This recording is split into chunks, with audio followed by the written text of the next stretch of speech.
அனைவருக்கும் வணக்கம். இன்று ஒரு லேட்டஸ்ட் கேஸ் லாவினுடைய அப்டேட் பார்க்க போகிறோம். அந்த கேஸ் லாஸ் என்னவென்றால், government of Kerala versus Greeshma alias Sreekutty. ஃபேமஸான எல்லாருக்கும் தெரிஞ்ச ஒரு வழக்கு இது. எந்த நீதிமன்றத்தில் நடைபெற்றது என்று சொன்னால், the additional district sessions court in Kerala Neyyattinkara, அதாவது திருவனந்தபுரத்தில் இருக்கிற ஒரு டிஸ்ட்ரிக்ட் அது.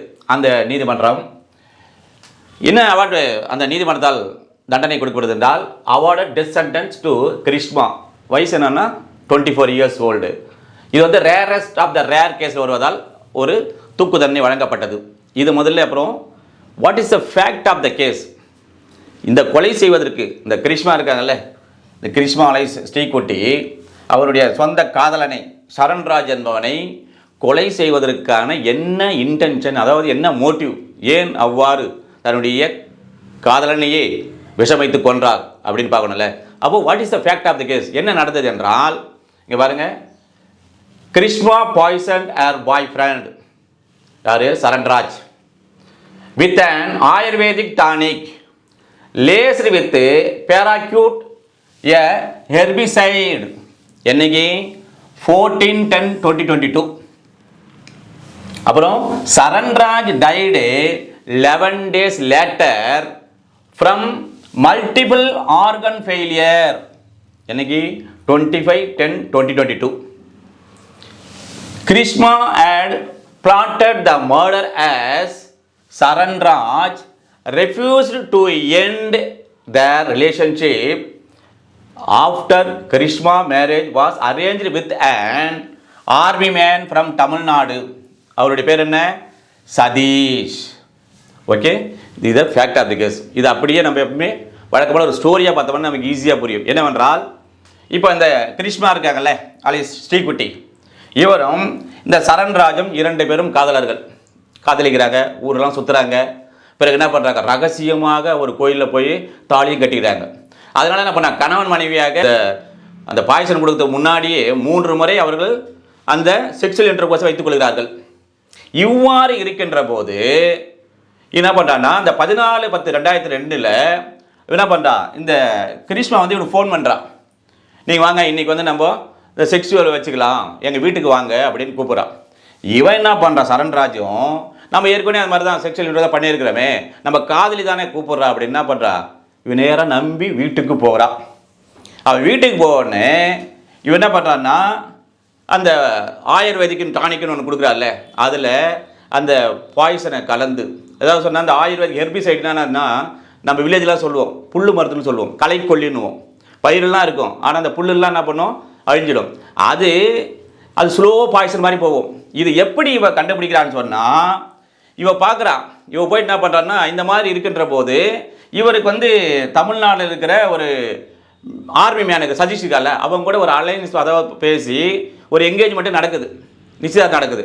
அப்போது இந்த கரிஷ்மா வந்து இவன்கிட்ட கேட்குறா, எங்க நம்முடைய இந்த காதலை பிரேக்கப் பண்ணிப்போம், நீங்கள் வந்து யாராவது கல்யாணம் பண்ணீங்க, நான் வந்து எனக்கு என்கேஜ்மெண்ட் ஆகிடுச்சு, அதனால் இனிமேல் நமக்குள்ளே இந்த லவர்ஸ் என்ற அந்த காதலர்கள் என்ற உறவு வேணாம், பிரேக்கப் ஆகிடலான்னு சொல்கிறான்.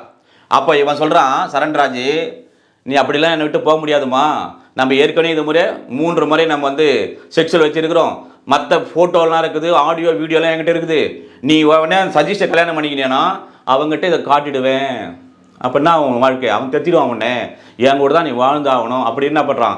அவன் அந்த லவ்வர் அந்த இது வந்து பிரேக்கப் பண்ண மறுத்து விடுகிறான். அப்போ தான் திட்டம் போடுறான், இவனை வந்து விட்டு வச்சா நம்ம கல்யாணம் நடக்காது அப்படின்னு தான் என்ன பண்ணுறான், இதோ நெட்டில் சர்ச் பண்ணுறான். அதாவது நம்ம சாகடிக்கணும், யாரை? இவனை சாகடிக்கணும். ஆனால் இந்த சாகடிச்சது யாருன்னே தெரியக்கூடாது, ஸ்லோ பாய்சன் சொல்லலை அப்படி நெட்டில் போட்டு தச்சு பார்த்தா, அந்த பேராசிட்டமால் என்பது ஓவர் டோஸ் கொடுத்தான். இந்த மாதிரி விஷம் கொடுத்த 10 நாள் 10 இல்லை வந்து 15 நாள் 10 லேட்டாக தான் சாவாங்க அப்படின்னு கண்டுபிடிச்சி அதை வந்து அந்த ஆயுர்வேதிக்கு அன்றைக்கி வர வச்சார்ல, இந்த 14/10/2002 அன்றைக்கி வீட்டில் வச்சு கொடுக்குறா. பிறகு என்ன பண்ண, அவன் குடிச்சிட்டு வெளியே வரான். வந்த உடனே அவனா வாமிட் சென்சேஷன் வருது அவனுக்கு, அப்படியே லைட்டாக வாந்தி எடுக்கிறான். பிறகு என்ன பண்ண, அவன் கூட இருக்கிற ஃப்ரெண்டு என்ன பண்ணுறான், ஹாஸ்பிட்டலில் போய் சேர்க்குறான். அந்த டாக்டர்லாம் பரிசோதனை பண்ணுறாங்க, எங்கே உனக்கு வேறு எதுவும் இல்லை, ஃபுட் பாய்சன் ஆகிருக்கு உங்களுக்கு, நீங்கள் என்ன சாப்பிட்டீங்க அதை பாருங்கள், வேறு ஒன்றும் இல்லை. 2 நாள் அட்மிட் ஆகி அவங்க வீட்டுக்கு அனுப்பிடுறாங்க. மறுபடியும் ஒரு நாள் இருந்தோடனே மறுபடியும் சிவியராக அவனுக்கு வந்து ஸ்டமக் பெயின் வருது, அதே மாதிரி வாமிட்டும் நிறைய வருதுனால என்ன பண்ண மறுபடியும் அட்மிட் பண்ணுறாங்க. அப்போது டாக்டர்லாம் கேட்குறாங்க, மற்றவங்க எல்லாரும் உறவுலாம் கேட்குறாங்க, உங்களுக்கு யாருப்பா ஏதாவது சாப்பாடு கடைசியாக கொடுத்தாங்களா, ஏதாவது ட்ரிங்க்ஸ் கொடுத்தாங்களா, சொல்லுன்றான். ஆனால் இந்த சரண்ராஜ் என்ன பண்ணுறான்னா தன்னுடைய காதலி ஏமாற்றிட்டு இன்னொருத்தர் கல்யாணம் பண்ணிக்கு போகிறா தெரிஞ்சால் கூட இவர் என்ன பண்ணுறாருன்னா அந்த காதலில் ரொம்ப பாவம், நம்ம காதலியை காட்டி கொடுக்கக்கூடாதுன்னு கடைசி வரைக்கும் சொல்லவே இல்லை. பிறகு தான் என்ன பண்ணுறாருன்னா அவங்க அப்பா வந்து ஹாஸ்பிட்டலுக்கு வராரு. யார்? டிஃபெக்ட், அவர் தான் டிஃபெக்ட் கம்ப்ளைண்ட், அவர் தான் கம்ப்ளைண்ட் கொடுத்தாரு, இறந்தவுடைய ஃபாதர். அவர் ஹாஸ்பிட்டலுக்கு வந்த உடனே சொல்கிறாங்க டாக்டர்லாம், எங்க எதுவோ சாப்பிட்ருக்குறாங்க இவங்க கடைசியாக, அது மூலியமாக தான் இவனுக்கு இது மாதிரி மயக்கம் வந்து இது மாதிரி ஆயிருக்கு, சீரியஸாக இருக்கிறான் அப்படின்னு தான் அவர் என்ன பண்ணுறாரு. அவர் அப்போ தான் போலீஸ் ஸ்டேஷன் கம்ப்ளைண்ட் கொடுக்குறாரு. கம்ப்ளைண்ட் கொடுத்த உடனே போலீஸு அதுக்கப்புறம் என்ன பண்ணுறாங்க, எஃப்ஐஆர் ரிலீஸ் பண்ணுறாங்க. எந்தெந்த பிரிவில் பார்த்தீங்கன்னா இது பாருங்கள், இது வந்து 2022 நடந்ததுனால அப்போ எல்லாமே ஐபிசி தான், ஐபிசியில் பிரகாரம் தான். அதே மாதிரி நான் இப்போதைக்கு அப்டேட் ஆகிறதுக்காக பிஎன்எஸ் பக்கத்தில் எழுதியிருக்கிறேன், அதை அப்படியே நோட் பண்ணிக்க. இப்போ செக்ஷன் 302ல் பனிஷ்மெண்ட் ஃபார் மர்டர் இப்போ எங்கே இருக்குதுன்னா 103 செக்ஷன் 1 பிஎன்எஸ் 2020 இருக்குது. அதே மாதிரி 364ல் abduction with intent to commit murder இப்போ எங்கே இருக்குதுன்னா அது 140ல் இருக்குது. அதாவது கொலை செய்ய வேண்டும் என்ற உள்நோக்கத்தோடு அவர் கடத்தி செல்லுதல். அப்புறம் செக்ஷன் 328 என்னவென்றால் administering poison with intent to harm life, அந்த உயிரை பறிக்க வேண்டும் அல்லது உயிருக்கு கேடு ஏற்படுத்த வேண்டும் என்கின்றதோடு ஒரு விஷத்தினை உள்ளுக்கு கொடுத்தல். இப்போ எங்கே இருக்குதுன்னா அது பார்த்தீங்கன்னா 123 பிஎன்எஸ். அடுத்து 203 இது என்னது, obstruction of justice by giving false information. இப்போ 240 பிஎன்எஸ்ல இருக்குது. அதாவது அந்த நீதியை நிலைநாட்டுவதை தடுப்பதற்காக ஒரு பொய்யான தகவலை அளித்தல். அடுத்து செக்ஷன் 201. இந்த 203, 201, 34 வந்து யாருக்குன்னா அவங்களுடைய அந்த கரிஷ்மாவனுடைய தாய் மாமனுக்கும் அவங்க அம்மா மேலே தான். 201 என்றால் causing disappearance of evidence, giving false evidence to screen offender. இப்போ 238ல் இருக்குது. அதாவது இப்போ ஒரு சம்பவம் நடந்ததில்ல, அந்த இடத்துல ஒரு குற்றம் நடைபெற்ற பிறகு அதையெல்லாம் தடயத்தெல்லாம் மறைச்சிருது. எதுக்கு? அந்த குற்றவாளியை காப்பாற்ற வேண்டும் என்ற எண்ணத்தோடு மறைத்தல். அடுத்து 34 எனக்கு தெரியும், காமன் இன்டென்ஷன். இவங்க எல்லாருக்குமே அவனை கொன்று விட வேண்டும் என்ற பொதுவான ஒரு உள்நோக்கத்தோடு செயல்பட்டதால் இவங்க மேலே அவங்களுடைய தாய்மாம மேலே அவங்க அம்மா மேலேயும் ரெட் வித் 34 போகிறாங்க. Criminal act done in furtherance of common intention. இப்போது செக்ஷன் 3ல் செக்ஷன் 5ல் இருக்குது பிஎன்எஸ்ல.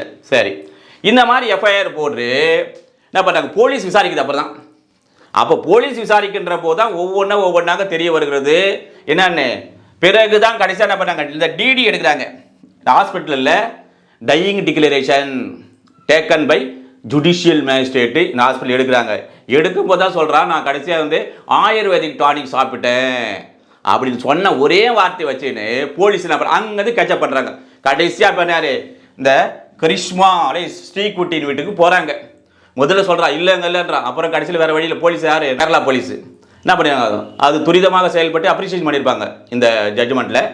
அவர்கள் தான் வந்து கண்டுபிடிக்கிறாங்க என்னவென்று, இந்த மாதிரி இருந்து கொடுத்த அந்த ஆயுர்வேதிக் டானிக்கில் இந்த மாதிரி பெராக்யூட் என்ற இந்த எர்பிசைடு களைக்கொல்லி மருந்து கொடுத்ததுனால்தான் இறந்ததா என்று கண்டுபிடிக்கிறார்கள்.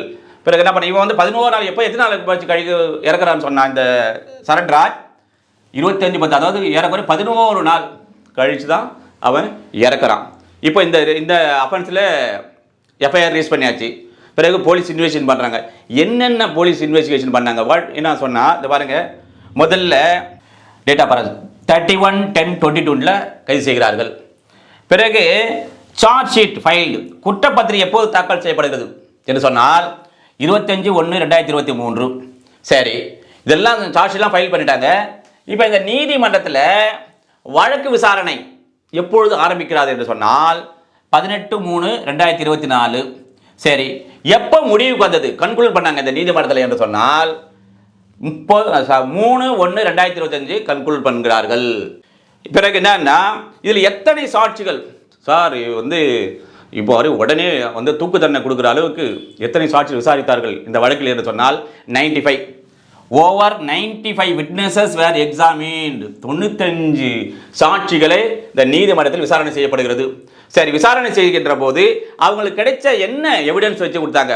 இது வந்து பார்த்தீங்கன்னா ஏறக்குறைய பார்த்தா சர்க்கம்ஸ்டல் எவிடன்ஸாக வரும்.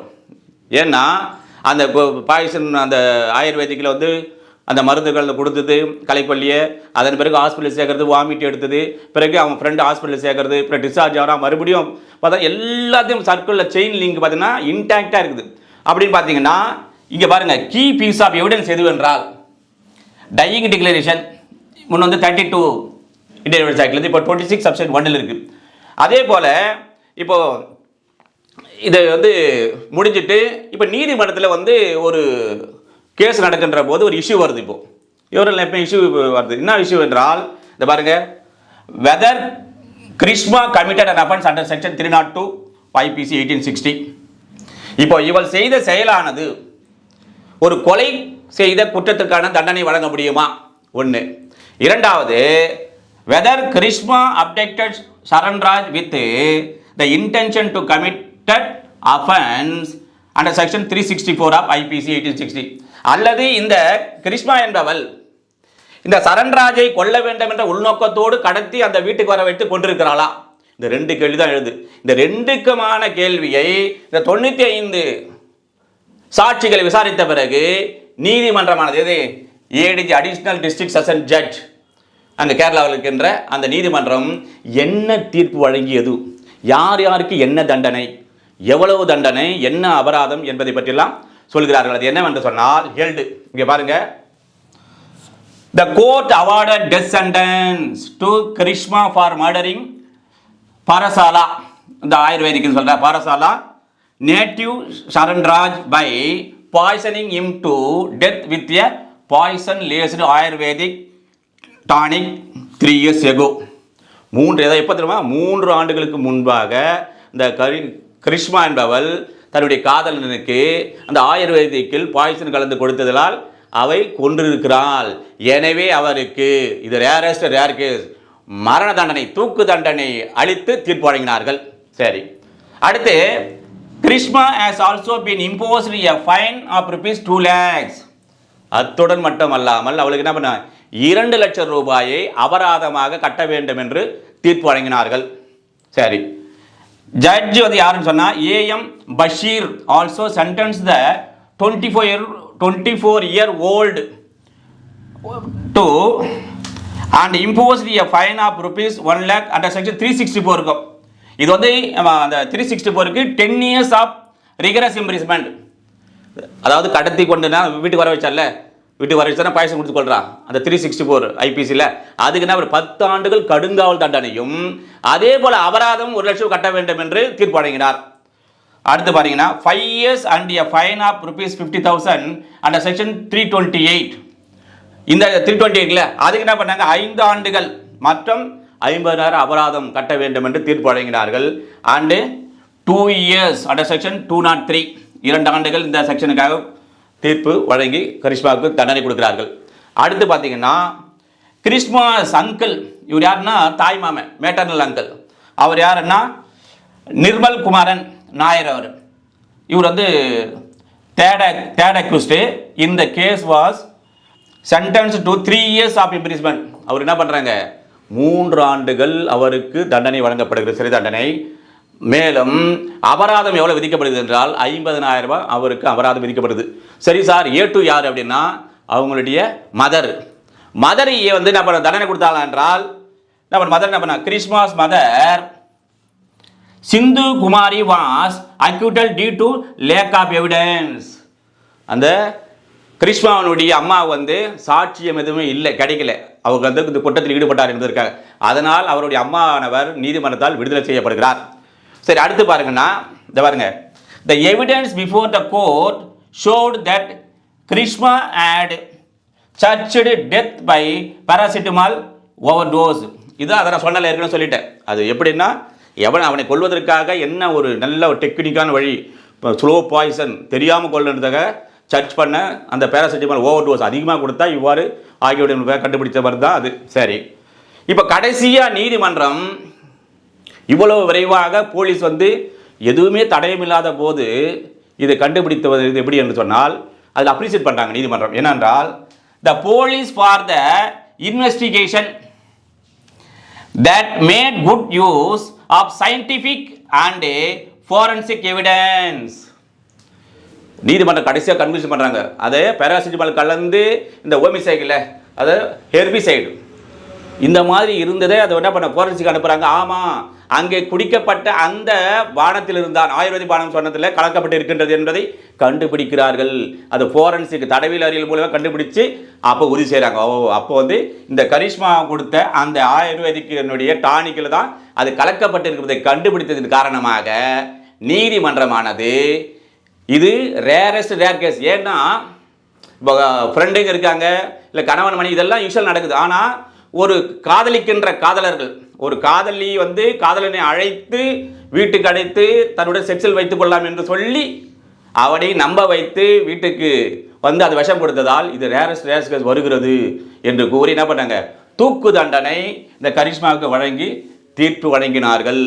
தூக்கு தண்டனை கரிஷ்மாவுக்கு வழங்கினார்கள். அத்தோடு மட்டுமல்லாமல் Karishma has also been imposed a fine of rupees 2 lakhs 2 லட்சம் ரூபாய் அபராதம் கட்ட வேண்டும் என்று. அது எவ்வாறு என்றால் ஜட்ஜ் வந்து யாரா AM Basheer also sentenced the 24-year-old that was 10 years of rigorous imprisonment and imposed a fine of rupees 1 lakh under section 364க்கு. அது அவர் என்ன பண்ணாங்க, அந்த 10 ஆண்டு கால கடுங்காவல் தண்டனையும் அதே போன்று 1 லட்சம் ரூபாய் அபராதமும் கட்ட வேண்டும் என்று தீர்ப்பு வழங்கினார்கள். சரி, அப்புறம் 5 years and a fine of rupees 50,000 under section 328 and 2 years under section 203. The third accused in the case was and imposed a fine of rupees 50,000. இப்போ அவங்க தாய் மாமன் இருக்கார்ல, அவங்க தாய் மாமனுக்கு என்ன பண்ணுறாங்க, அதாவது 2 ஆண்டுகள் கடுங்காவல் தண்டனையும் பிறகு 50,000 அபராதம் கட்ட வேண்டும் என்று தீர்ப்பு வழங்கினார்கள். அதே போன்று இப்போ மொத்தம் எவ்வளோ வருது, 2 லட்சம் வருது. இந்த அபராத தொகை 2 லட்சத்தை யாருக்கு செலுத்த வேண்டும் என்று நீதிமன்றம் உத்தரவிட்டது என்று சொன்னால் இந்த இறந்து போன யாருக்கு சரண்ராஜ் இருக்கல்ல, இந்த சரண்ராஜனுடைய பேரண்ட்ஸ், அதாவது அப்பா அம்மாவுக்கு அந்த தொகையை இழப்பீடாக வழங்க வேண்டும் என்று நீதிமன்றம் உத்தரவிட்டது. இந்த லேண்ட்மார்க் ஜட்ஜ்மெண்ட் ரேரஸ்ட் ரேர் கேஸினுடைய தீர்ப்பு வழங்கிய நாள் எது என்று சொன்னால் 20/1/2025. இதை தீர்ப்பு வழங்கிய நீதிபதி யார் என்று சொன்னால் ஏஎம் பஷீர்.